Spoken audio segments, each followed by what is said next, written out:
Tirondin va au marché.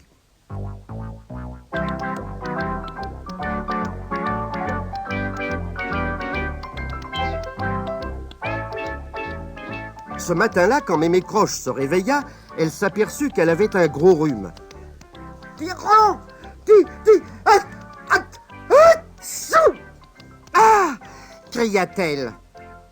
Tirondin accourut dans la chambre de Mémé Croche. « Tu as besoin de moi ?» demanda-t-il. « J'ai un rhume terrible !» répondit Mémé Croche. « Passe-moi mon mouchoir, je l'ai accroché derrière la porte. »« Quoi ? Cette chose-là » s'écria Tirondin en décrochant l'immense mouchoir. « Je croyais que c'était un drap. »« Petit insolent, tu ferais mieux d'aller au marché à ma place. Je suis bien trop malade pour sortir. Tiens, je t'ai préparé une liste. »« Tu peux compter sur moi, » déclara fièrement Tirondin. Il prit son chapeau, celui où habitait Abigail, son araignée magique, le mit sur sa tête et sortit. Juste à ce moment-là, Mémé Croche se moucha si fort que les arbres de la forêt de bois tordu en tremblèrent. Tirondin traversa la forêt et arriva bientôt au marché. Abigail et lui aimaient beaucoup aller au marché où ils rencontraient des tas de gens intéressants. Parmi les forains, il y avait une diseuse de bonne aventure, un marchand de ballons, une vieille dame qui tricotait des gilets en corde. Le docteur Fiole, un charlatan bien connu, avait un stand au fond de l'allée. « Approchez, approchez ! Ma potion au poil fera repousser vos cheveux en une journée. C'est la 8e merveille du monde. » S'il vous plaît, dit Tirondin, ma mémé a un vilain rhume. Vous avez un remède contre les rhumes ? Mais bien sûr, mon garçon, répondit le docteur Fiole. Un instant, je vais le chercher. Et il disparut sous sa tente. En fait, il n'avait que des bocaux de potions au poil et pas le moindre remède contre le rhume. Il prit un bocal, arracha l'étiquette et en colla une autre où il écrivit « Guérison rapide des rhumes ». « Voilà !» dit-il. « Ta mémé n'aura qu'à renifler ce remède, mais il ne faut surtout pas qu'elle l'avale ou qu'elle renverse le contenu du bocal. » Tirondin remercia le charlatan et mit le bocal sous son chapeau où Abigail dormait tranquillement. L'araignée se réveilla en sursaut. « Qu'est-ce que c'est que ce bocal ?» se dit-elle. « Mais que ça sent mauvais. Je dois faire disparaître cette odeur infecte. » Abigail agita sa baguette magique. « Tapopo des lilas, tapopo des lalis, que cette odeur s'en aille et le bocal avec. » Mais le bocal resta à sa place, tandis que le chapeau de Tirondin s'envolait. « Oh là là !» dit Abigail.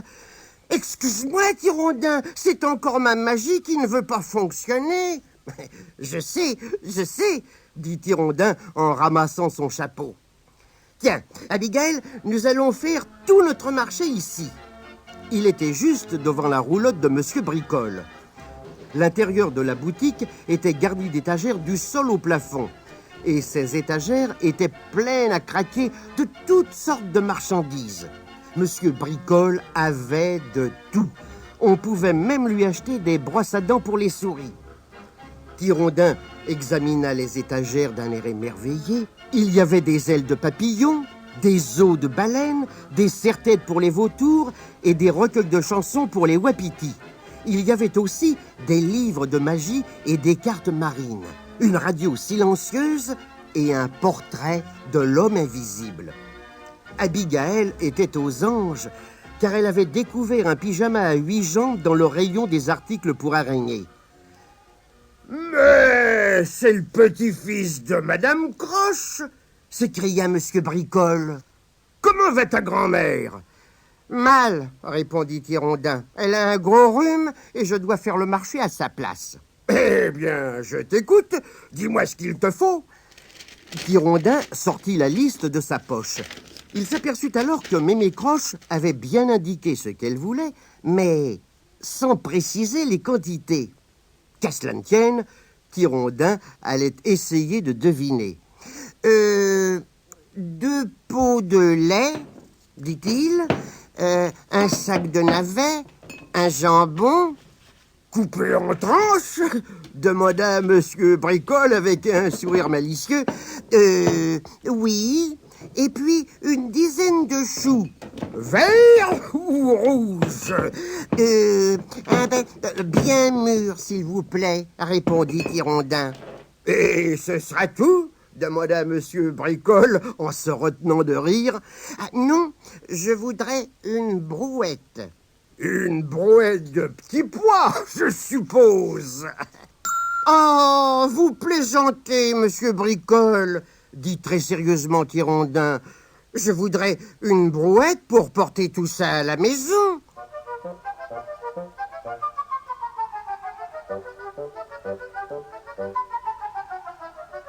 Quand Tirondin approcha du vieux chêne qui lui servait de maison, il vit trembler les arbres de la forêt. Mémé Croche avait dû éternuer. « Je suis là !»